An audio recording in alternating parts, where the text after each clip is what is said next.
Hi, everyone. I'm Rui, and welcome to the Music Success Show. I'm excited to bring you today's guest, Grizza. He is a DJ producer, a live performer from Johannesburg, South Africa. He has a musical background and solid theory base, and he isn't afraid to break the norm and play with a diverse sound. He has been performing in different festivals and collaborating with different artists. Right now is in London, and we're gonna welcome to the show. How are you? Yeah, hey guys, thanks very much for having me. Thanks a lot, Rue. It's Appreciate being. a pleasure to have you here. So, hey, tell us about how did this all started for you? Like, how did it started your musical journey? What made Um, you decide to be? yeah, yeah, good question. Man, it all started for me like way back since a young age of what I can remember. Is my mom telling me stories of like banging on pots and pans in the kitchen, and yeah, I begged my parents for years and years. I just wanted to play drums. I said, guys, please, please, please, just give me a drum kit. And the time went on, and obviously they didn't take me seriously, and I just kept on like hounding and hounding them. And yeah, eventually got like my first kit and started jamming. And yeah, we were throwing around some band ideas, names earlier, and I said, started with like Metallica, Dream Theater, bands like that, and yeah, just trying to learn their songs. At first it was like really tough, but then eventually, like as the time got on, like I started getting much better at it. So I'd say, yeah, like way back, as far as like I'd say 4 or 5 years old, somewhere there. That's cool, man. And what besides those bands you mentioned, what do you consider are your major influences in music? I'd say, yeah, at the moment, like it's been, quite diverse. It started off with only like rock and metal, and then I sort of, like branched out and started thinking I need to start listening to like some more genres of music. So it was like hip hop, house, like, old, I'd say from the old school hip hop vibes of like Tupac, like 50 Cent, just like classic tracks, really, Outcast, from those guys up until like today's artists, like Drake, Lil Baby, Da Baby, like all these type of dudes. Just throwing around a couple of names, really. The house scene, started DJing, listening to guys like, obviously when guys were big, like Martin Garrix and, guys like that, like just top chart songs, really. And then started like digging deeper into it and finding out guys that I really like, some underground artists, like techno artists. Um, yeah, that's it really. So I mean, those are the kind of genres I like a lot. I listen to some drum and bass as well, some pop, like mainstream, yeah, acoustic vibes, like whatever really. That's all. Now you do have a background in classical music, right? Did I get that? Uh, Yes, that's correct. Yeah, yeah. So I studied 2 years of classical music. Was actually in high school. So yeah, we had. I went to an art school. It was pretty sick. Like we there was, yeah, music, art, dance, and drama. So like that was our specialist subjects, as well as like we obviously did normal schoolwork. Have you watched the movie High School Musical? I believe so. It's literally like that vibe. It's quite sick. Like all the kids are like arty, and everyone's into making like music or dancing or acting. Like So yeah, the show Fame, basically. Remember yeah, that? basically like that. Yeah. It is Yeah, when they perform and act and dance, right? that's it. And we had to like, yeah, put together musicals and stuff. Like we actually did Footloose, where they would put together a band, like guys would audition for the band, and then would have like actors and actresses like performing with us and dancers. So yeah, cool vibe, you know. Awesome. Now, how did you? I can see the transition from a drummer to DJ. Obviously, the beat, right? Yeah, yeah, the rhythm. Yeah. Yeah. What made you? What made you do the transition? Was there somebody in your life that influenced you, or just friends, or hanging around clubs? What happened there? Yeah, I think, from I think when that transition started, because that's a good question. Like I've always tried to think back when, this started and why.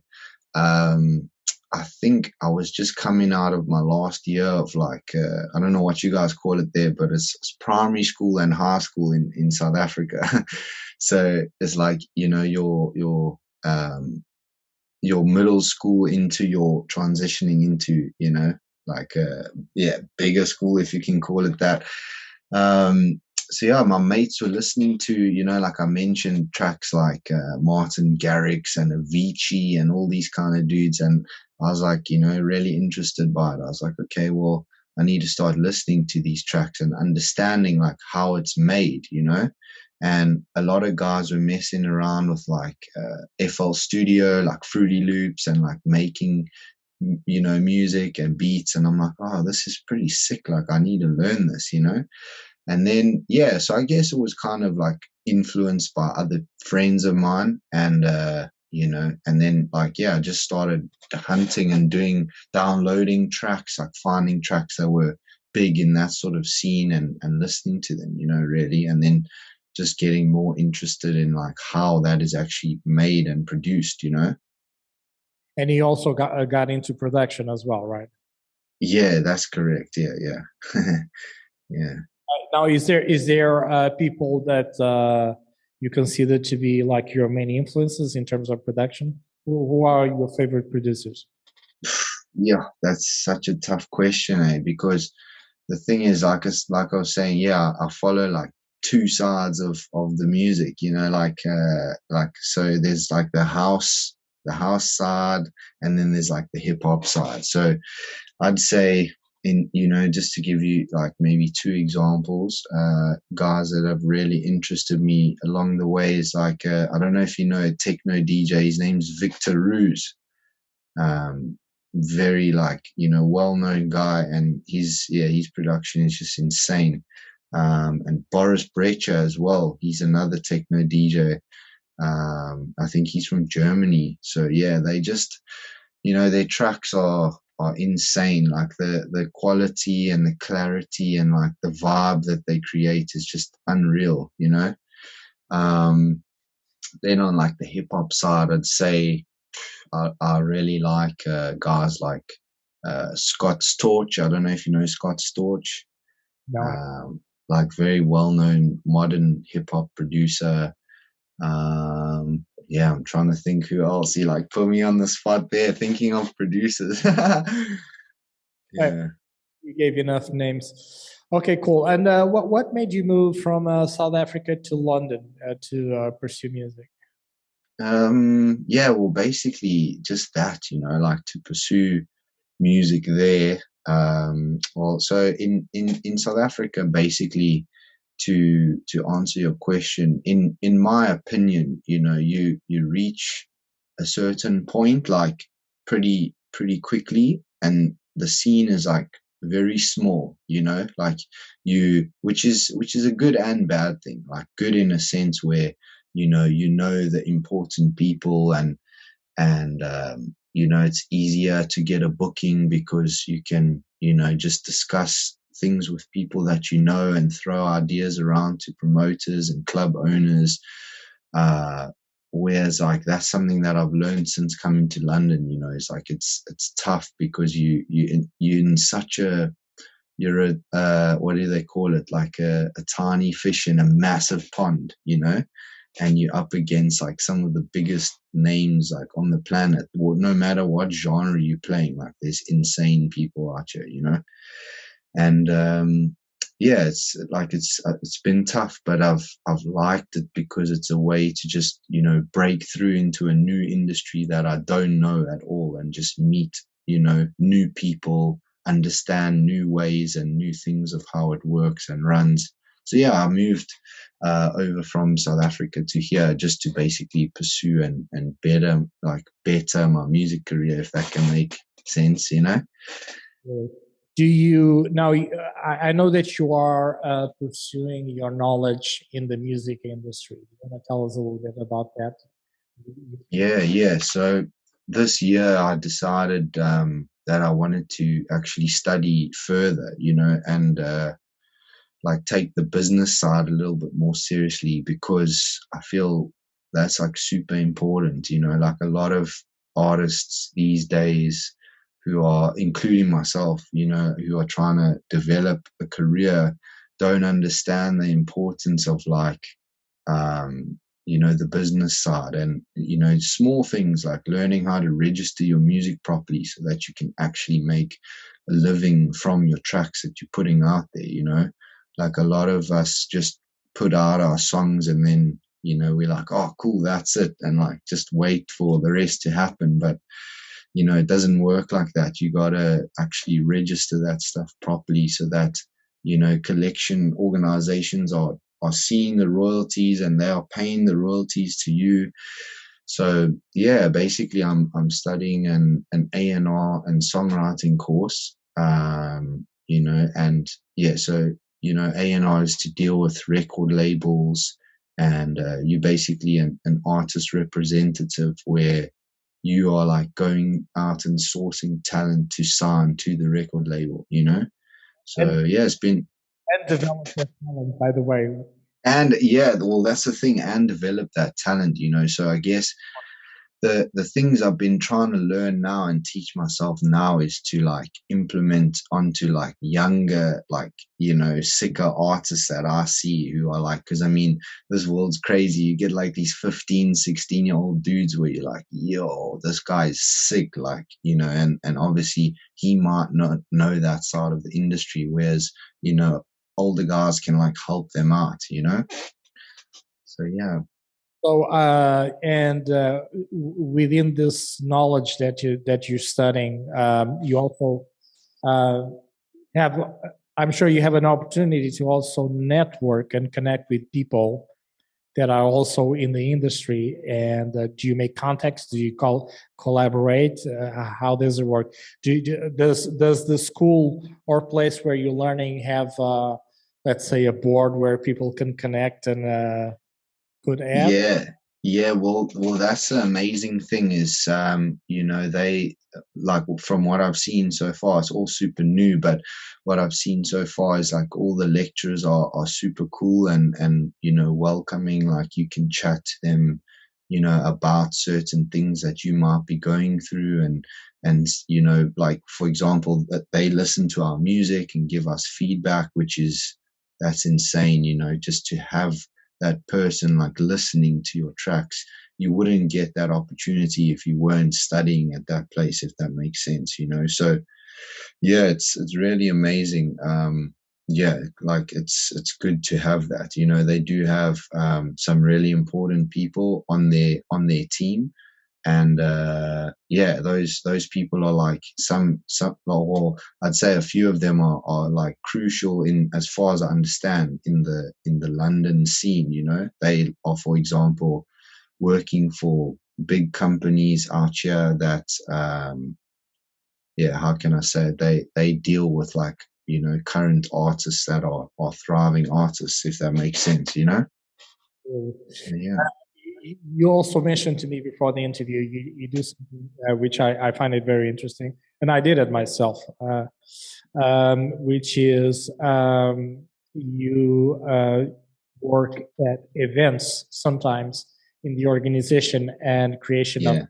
which is in itself, how shall I say, a great opportunity to see how big names set up their shows, and also a great opportunity to make some connections and network in the business. Do you want to tell us a little bit about that experience and that world for the people who are? Yeah. Yeah, man. So basically, this year I've been working with a company that does. So it's basically like a crewing company. where we are like extra hands, and we are on site doing things like carrying in sound and lighting, and staging, trussing. Basically, in a sense, you are there like unloading everything out of a truck. Like, it's crazy to think that everything arrives in this big ass truck. Like, you unload it, you put everything together from like the bare essentials, every like bolt and screw and stage deck, like trussing, lighting, you building that entire structure. With a lot of help, of course. There's like hundreds of guys on the site, but to be one of them and like realize like, whoa, this is insane. Like, I'm building this stage for tomorrow's show, and like, maybe like one of the biggest DJs in the world is playing here. It's like crazy, to think that. So yeah, it's really opened my eyes. Like, obviously I knew what went into it, but I also didn't know, if that makes sense. Like, just opened my eyes even more when I was like, whoa, this is mad. Like, you start to see everything like unraveling, in front of your eyes. Like, oh, these guys are bringing in this gear. Like, this is how much it costs. That's where it comes from. Like, it's just insane to think about. I bet it's quite something to see the level of production that some of these shows have in order to Yeah. be put together. It's like insane. Now, what's the best advice you ever gotten in this industry, you feel? Sure, that's a great question, eh? Um, I think the best advice that I've ever been given is um, basically don't rely only on your talent. Like, rely on, like, talent is basically like 10%, it's 90% hard work, basically, because there's just so many good guys out there making insane music like every single day. But it's not only about that. It's like, you got to have good music, don't get me wrong, but you also got to know how to market that music. You got to have a budget involved in your music career. Like, if you don't, you just kind of like just being stagnant. You're just making good music, but nobody knows about it. Like, no one's hearing it. So yeah, I think I'd have to say that. That's pretty good advice. I totally agree. You, in terms of challenge so far, what do you feel has been your biggest challenge in your career? Yeah, I'd say two things come to mind, hey, when you say that. Is number one, I know it might sound like cliche, but like finances, definitely, in terms of like, I always have cool ideas of things that I would like to do. For example, like music videos. I want to shoot like really sick quality music videos for tracks that I have. And man, it's expensive. Like, if you want to do it properly, you got to hire a videographer. You got to get somebody to plan the video out for you. Like, yes, you can do that yourself, and there's ways around it, but you still got to have some kind of budget behind it. You know what I mean? um so yeah, definitely like finances. Also, in terms of promoting tracks, like trying to get PR and all this kind of stuff, it costs money. And then the second thing I'd say is definitely like relying on other people.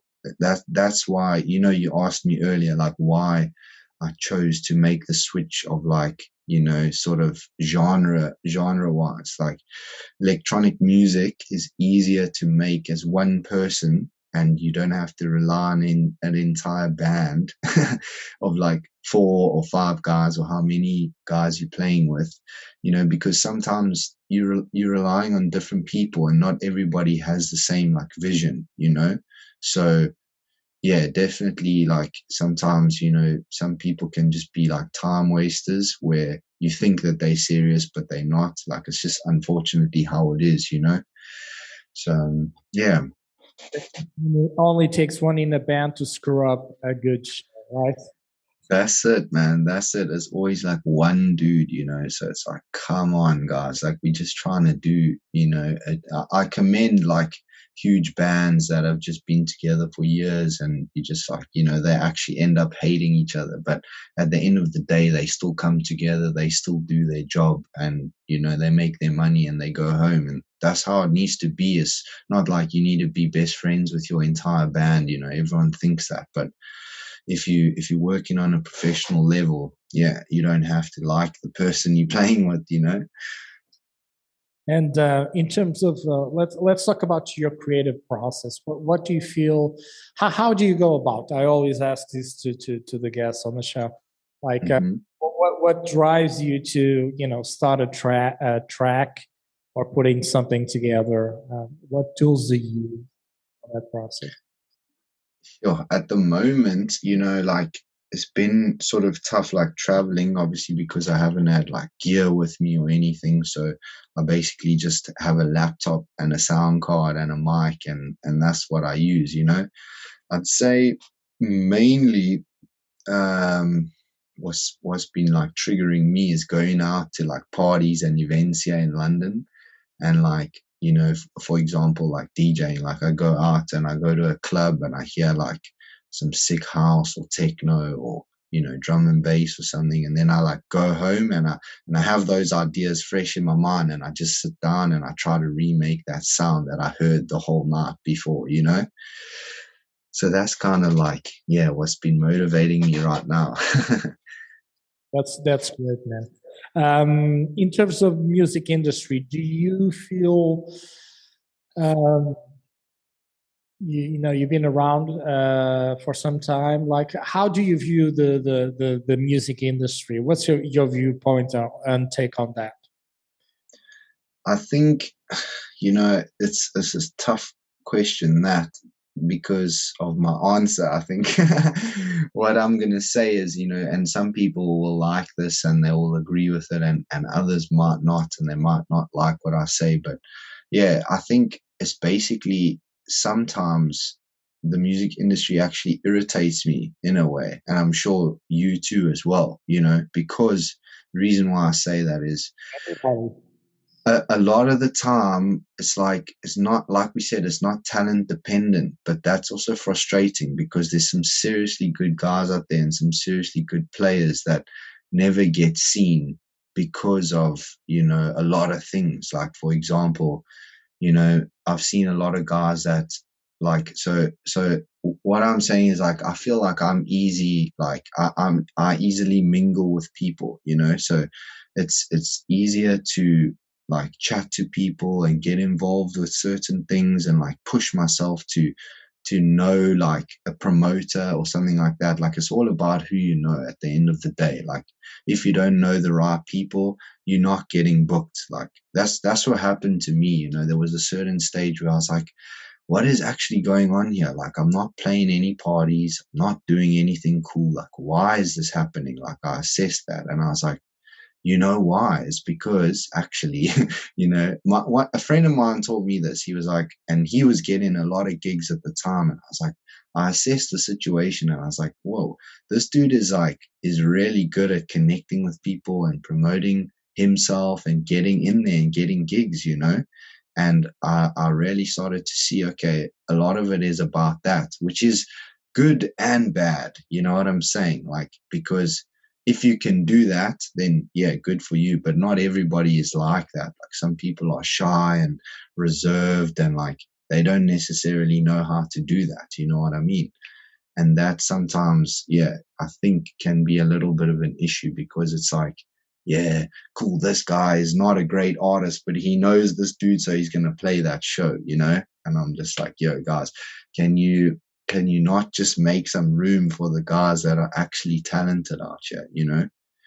I don't know if you agree with that or what you think about that, but yeah.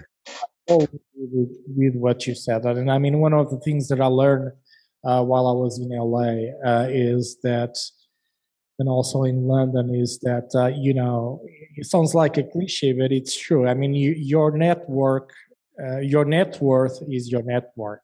And That's so true. That's the second time I've heard this week, you know that. that saying.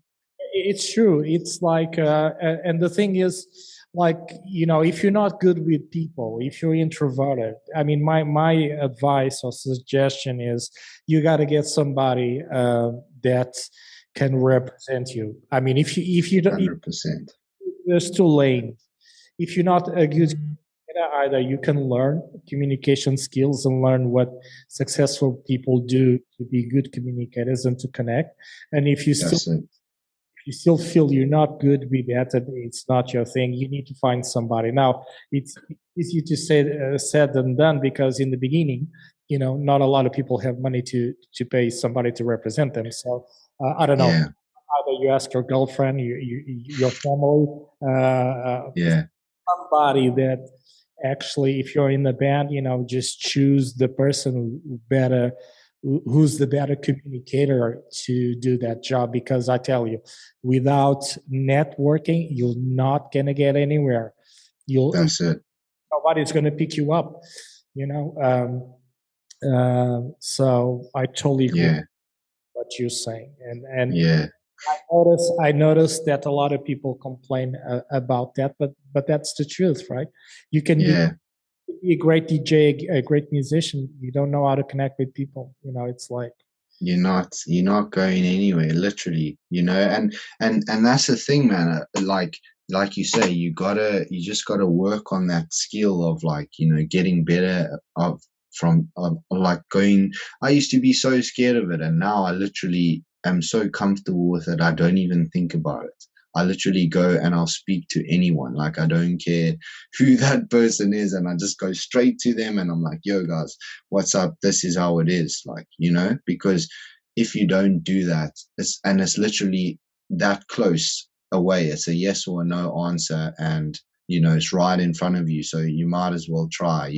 It's like the same concept of speaking to, like, a pretty girl. You know how you get, like, all nervous and you're like, oh, is this girl gonna like my vibe? Or, like, you got to get that out of your head, bro. You just got to go there and be like, hey, what's up? Like, I like you, my name's whatever. You're really beautiful. And she's either gonna love it or she's gonna be like, dude, get out of town. So that's a that's how it is. that's a good analogy. I like the analogy. What I was going to ask you. Oh, by the way, so we talk about bands. Like, what are your favorite top albums? What's if you're Man. putting a vinyl down, on the Yeah. what would that be like? I'd have to say I'm thinking of a few that, like, pop into my head. I mentioned some bands, and maybe you can help me out with albums. I'd definitely say White Snake. Yeah, what is the album, man? The one What? with or before? Uh, I think, yeah, well, yeah, I mean, any of their stuff really is just brilliant, because they have, like, the classic hits that have happened over the years, which they just kind of remake and remaster and stuff.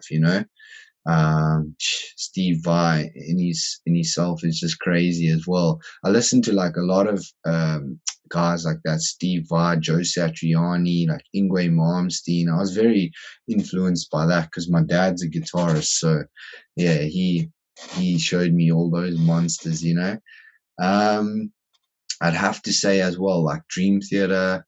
I like a lot of their albums. I like Images and Words.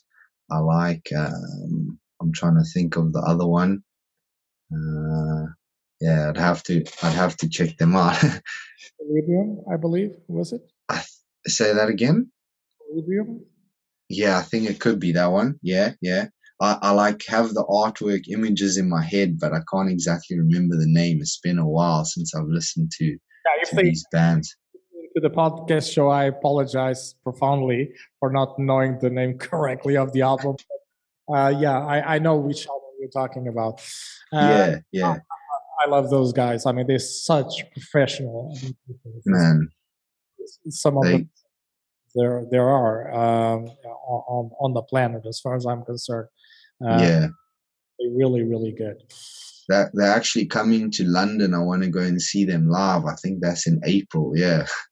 So But yeah, just like if you think about all the classic bands and classic albums, like all the old school rock stuff for me is like a major influence. Led Zeppelin, AC/DC, Guns N' Roses, like all that typical old school stuff. Now, let me ask you this. If you were starting today in the music industry, knowing what you know with your experience and skills, what would you do different? Yeah, great question. I think number one, I'd not doubt myself so much. Like, I've struggled with a lot of self doubt, and I'm sure everybody does, but, you know, learning to not, like, being professional is good, but you don't have to be like, that great, like, instantly. Like, it's a whole process, just if I could go back, is not be so like harsh and critical on myself. Like, just put put the stuff out and see what happens. Whereas a lot of what I've been doing is like doubting and then not releasing it or deleting it. Like, that's terrible. You shouldn't do that. I think, yeah, definitely that. And trying to think of another, like, I had a good point in my mind. It's just completely gone. But yeah, I think yeah, self doubt is the biggest killer of us all. Or invalidation Yeah, of self, invalidation of your own worth, uh, doubting, and absolutely, I think anybody can relate to that. yeah, Those emotions which are not good. Uh, yeah. if you were going to on a different subject, if you were going to a different planet and you can only take three things with you, what would that be?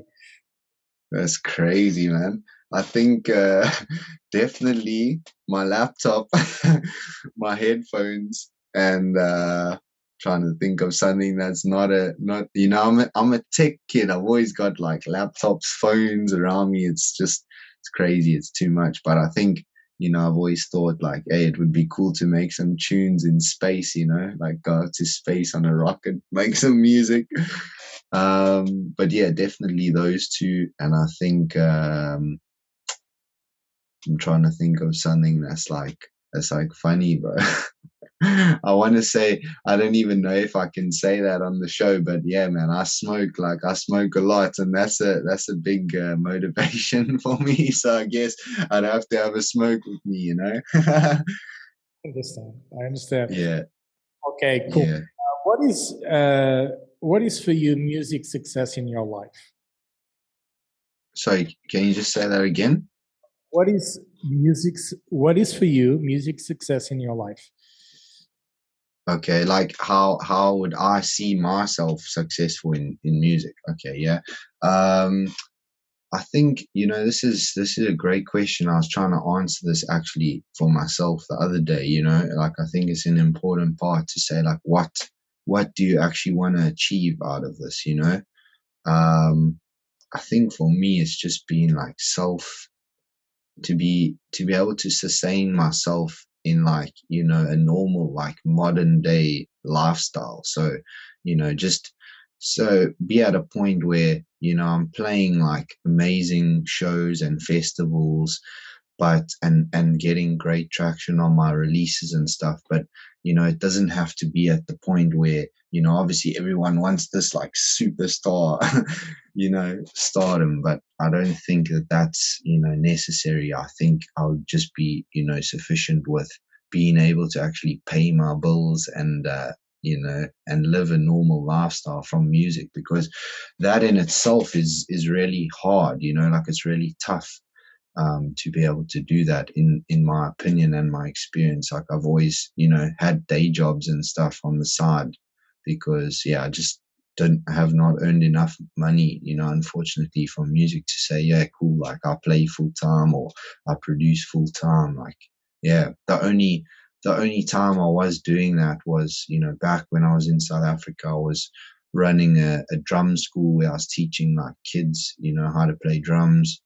and yeah, I was DJing on the weekends like full time. But even then, I was still doing like free gigs, you know. Like I don't do that anymore, but like yeah, I was still playing like free gigs and trying to get on this party and that party and like just rocking up and playing really. Like I didn't even think about the money aspect because I was just trying to get more experience, you know.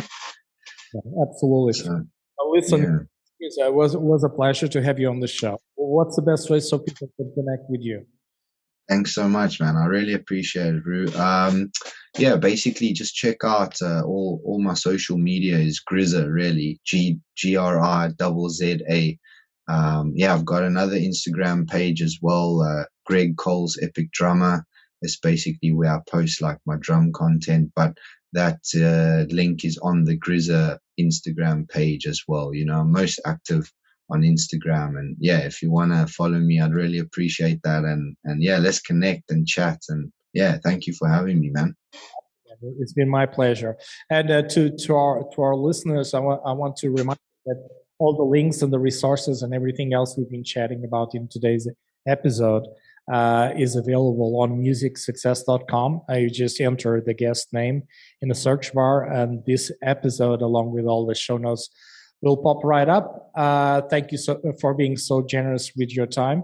This has really been a pleasure, and I wish you sincerely all the success in the world. And I hope you come back one day and tell us more about your journey as a DJ, producer, and drummer. Yeah, thank you. You're welcome, man. Thank you. Cheers, bro. Welcome. And to our listeners, remember that your success is my success. And don't forget to live your dreams. Until the next show, stay safe. And I'll see you in the next episode. Take care.